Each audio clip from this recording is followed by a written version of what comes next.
Hey guys, welcome back. Today we are doing a process video as per requested from one of my amazing followers over on Instagram. But right now what you're seeing me do is putting down a rough sketch of what I want this landscape painting to sort of look like. And always before I start drawing, I spend countless procrastinated hours scrolling on Pinterest trying to find a reference because I need help. But on a new layer underneath my sketch, I start off with my sky, and I want this to be a sunset, so I'm going to be using those warm tones like your oranges and your reds, and then near the top of the painting you're going to have your cool colours like your blues and your purples. Now you always have to start off with your sky. Your sky sets the scene. If you mess up the sky, you mess up your whole painting, and we don't want to do that. We want to just no.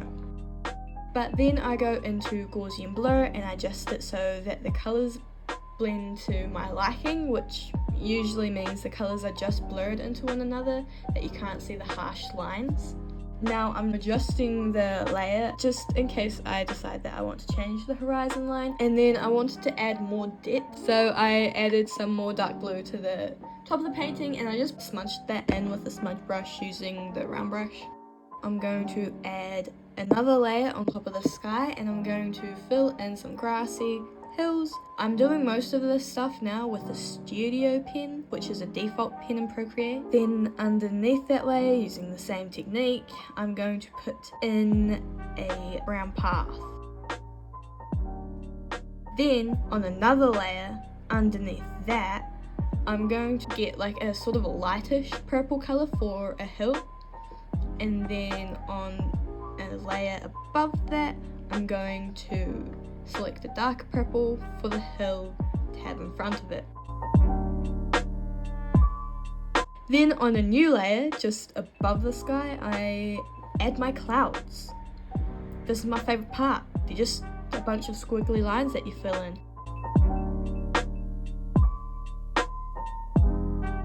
Then on a layer underneath the cloud, I'm going to add in some squiggly lines in a random colour and colour drop, but I'm going to hide the layer so it doesn't distract me, and we'll come back to that near the end. Then on a layer above the clouds, I'm going to set it to a clipping mask, and I find this easier than alpha lock because it feels safer, little safety net, but I'm just adding shadows to the clouds.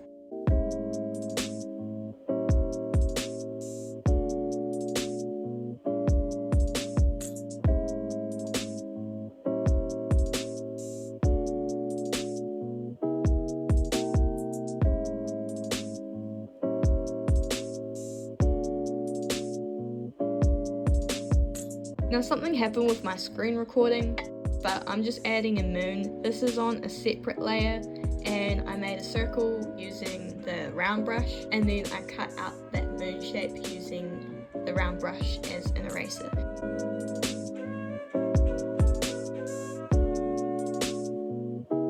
Now I'm just going in, fixing things up, filling more things in, and changing colours.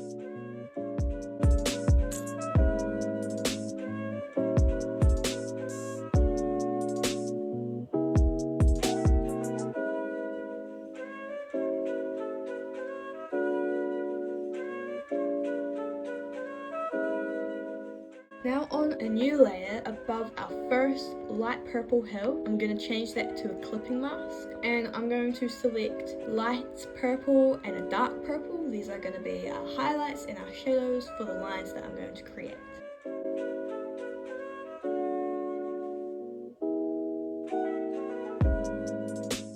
Then I'm going to do the same thing for the other hill, add a layer above it, make a clipping mask, and do the same, choose a light and a dark purple for highlights and shadows.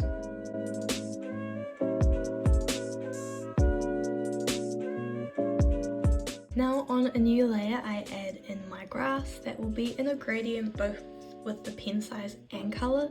The lightest colour and smallest brush size will be at the back, and the darkest colour and the biggest brush size will be at the front. I'll then go in and slightly smudge the grass with the smudge tool using the same grass brush.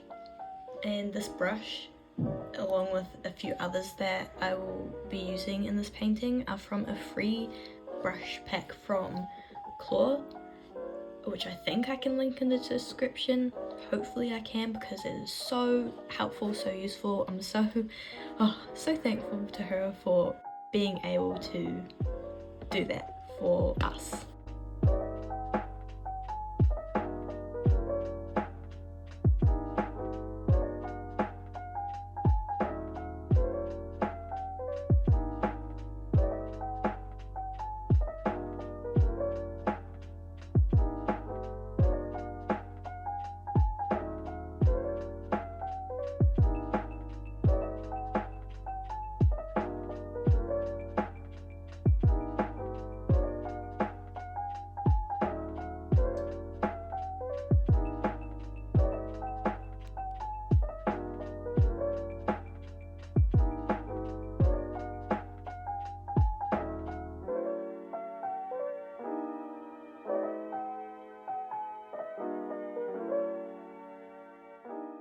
But on a new layer above the path, I'm adding texture and shadow just by using a darker brown.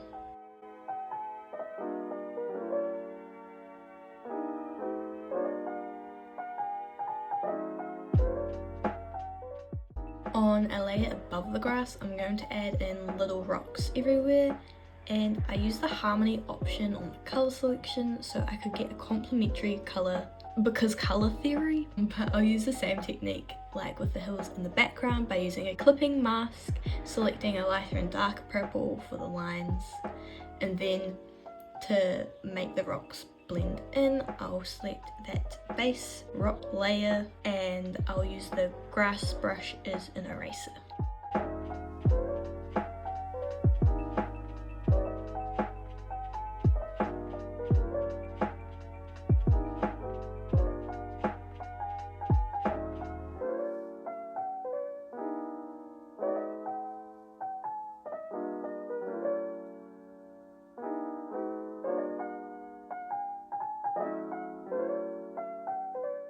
I decided to add some wispy lines in the clouds to make it more fun.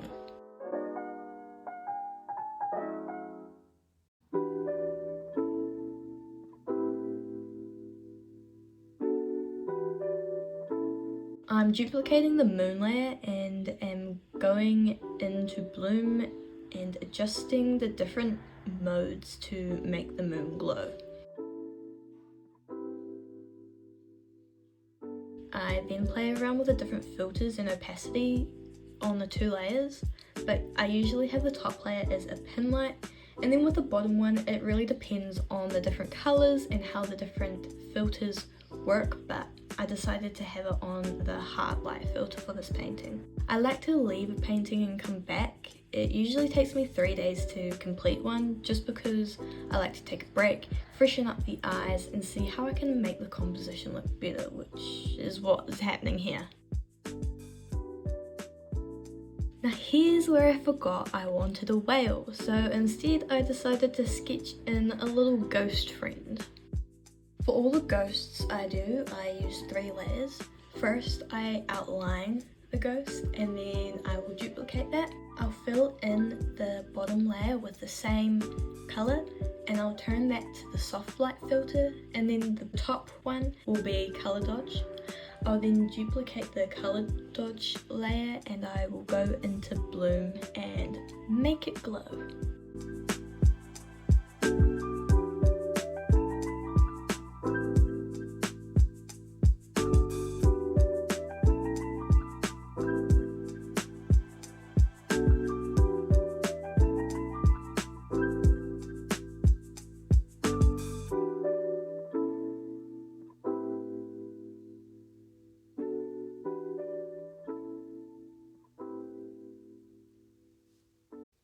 I added in some tiny seagull friends and opened the layer we hid in the beginning. I use the liquify tool and play around with the push, twirl and the reconstruct, and spend an eternity playing around with the different colours and filters because I can't make up my mind.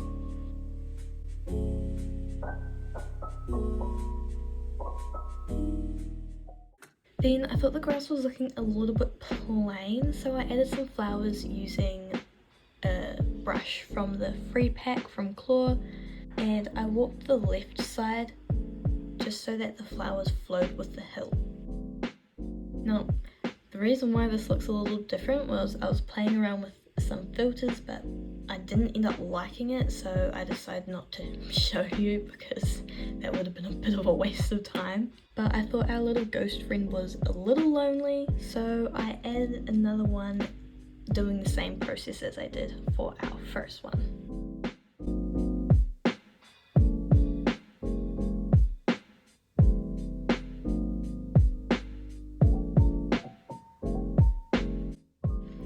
And ta-da! Yay, we have finished. Party time.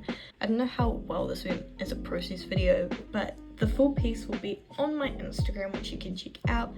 And as of now, I have some prints up which you can purchase, and I also have commission slots open.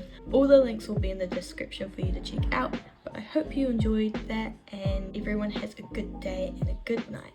And I'll see you in the next one.